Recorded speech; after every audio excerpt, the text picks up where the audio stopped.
Hey, this is Groovatron from IndianaShooter.com doing a review on the M&P 45 by Smith & Wesson.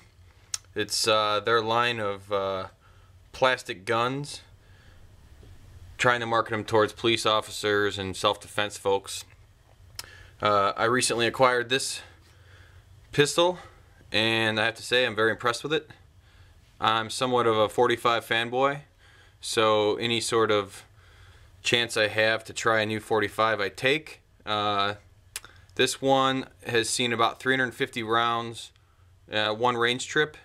I had one primer, I think it was a primer problem, light strike, and some reloads.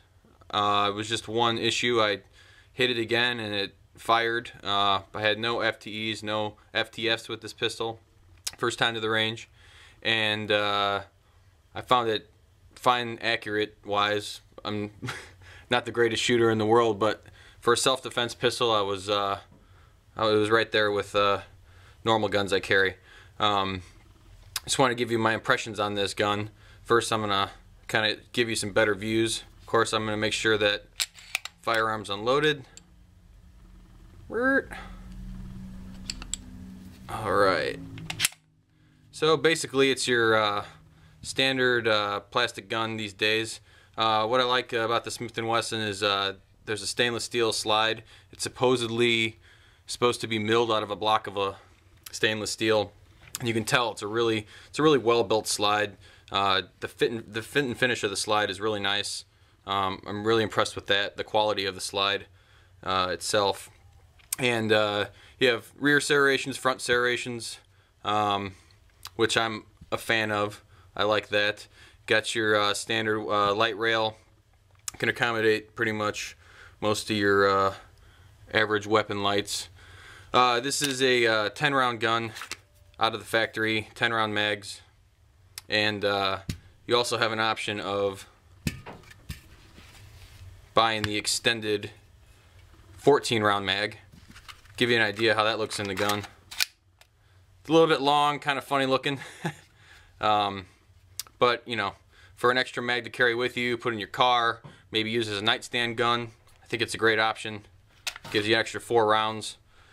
This is a supposedly, you know, not really a double stack gun, almost like a 1.5 stack gun.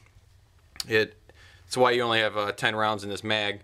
But it kind of gives the grip a slimmer profile, as you would be used to maybe on your Glocks or your XDs. It's a little thinner. You sacrifice a little bit of capacity, but I kind of like that. I don't have large hands. I have average size hands.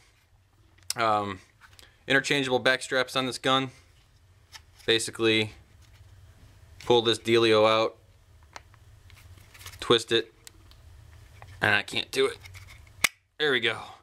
So you pop this pin out, and then you have your different back straps. I'm using the small one right now. Usually I like a thinner grip. I might go to the medium. It depends when I start getting into accuracy with this gun and practicing with it more. So basically that pops on there, push the pin in, twist it, and you're good to go.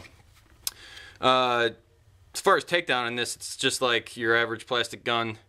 I like it. I like the takedown feature. Kind of reminds me somewhat of a SIG, which I'm used to.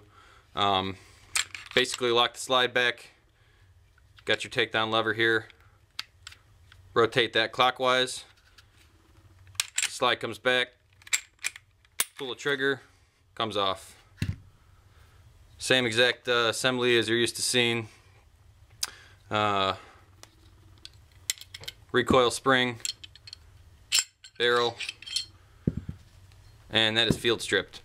Very easy to clean. I like that.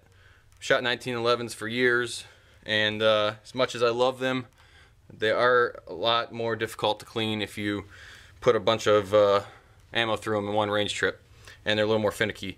This gun I ran straight out of the box, 350 rounds of mixed ammo. I used factory reloads. I used all sorts of your standard ball ammo, all different weights, all different shapes, all different sizes. It fed everything like a champ, and I was pretty confident that it'll make a good carry gun. It's paired right now. I got a DeSantis Speed Scabbard, which I like for a leather holster. Makes it, it rides nice and high and tight on my hip. I'm going to start carrying it probably after I get night sights installed on it, which I will be doing a follow-up video on my attempt at that. I love this gun. I like most 45s though. So I definitely like the M&P series. I was one of the guys that bought into the Sigmas when they came out, and you know, the trigger pull was always the issue with those. The trigger looks strangely familiar on this gun. It's almost identical to a Sigma, but the pull is much more crisp and much lighter, and the resets much tighter. It's just a better trigger. And you can also, I know guys have trigger jobs done on these things, and I personally don't need it. I think it's quite fine for an EDC pistol for self-defense. Trigger pull is great. I compare it to, I couldn't compare it to much because I'm used to shooting double action, single action, and single action only guns. So I like it. It's much better than the Sigma if anyone's worried about the crummy trigger on those. But I was one of the people that actually kind of like the Sigma, except for the trigger. But you'll like the trigger pull on this M&P 45. One thing I wanted to say real quick, the sights on this, I believe this is probably, I haven't looked at the serial number, but I'm assuming this one was made probably 1.5 years or 2 years ago, because it still has the Novak cut sights, as you can see. I've had guns with Novak and tactical sights and all sorts of different stuff. I did just order and receive in the mail some Meprolite, you know, squared off sights for quote unquote tactical one-handed reloading. I opted out of getting Novak replacements. I'm not really concerned about it snagging. Never had an issue with that. So I'll be doing a follow-up video where I take these sights off, and I will put the Meprolite on this slide. So that should be pretty fun. So overall, I'm very happy with this gun, and let's put it back together here real quick. Love how these things go together. It's so nice and simple.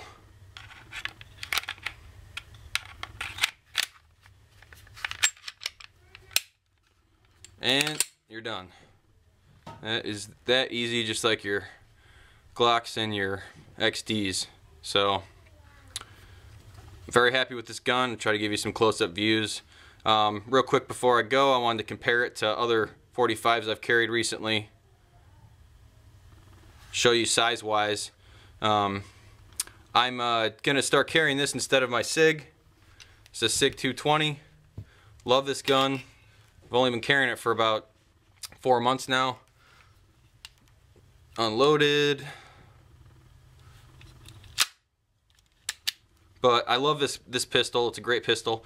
Disadvantage over the M&P is pretty simple. You know, I don't mind double action, single action, but the M&P has a more consistent trigger pull, obviously. Every trigger pull is the same. M&P factory mags hold an extra 2 or 3 rounds depending upon what mag I use in this. This has got a 7-rounder in it right now. Size-wise, very comparable. The slide's actually a little slimmer on the SIG. It's a little fatter on the M&P, but then the grip and controls on the SIG make it fatter towards the frame. M&P stays pretty much the same thickness, you know, throughout the frame to slide match. So overall, pretty much about the same amount of bulk when you're carrying. Don't really notice the difference. I don't have the specs on it, but I know that the M&P is definitely a few ounces lighter due to the plastic frame, but then you're getting another 2 rounds in there also. Another gun, of course, your 1911, which I am also a big fan of, and I mean, about the same thing. These are going to be a little slimmer. Gotta love the 1911 slimness, but size-wise, it's a little shorter. 4-inch barrel on this M&P 45. This is a full-size 1911. I find them both comfortable to carry. I carry any 3 of these, but this is definitely a little heavy, and this holds less rounds. So right now it's going to be the M&P, and I'll see how I like it. And I'd recommend it to anyone who's looking for a high-powered everyday carry pistol. and I'm pretty happy with Smith & Wesson right now. So I'll definitely be looking at maybe getting a 9mm in the future. And I've heard, never had to use Smith & Wesson customer service, but I heard they have excellent customer service, so not really concerned about that. It's made in America. I like that. So that's it. Come check out IndianaShooter.com. I'm Groovatron, signing off.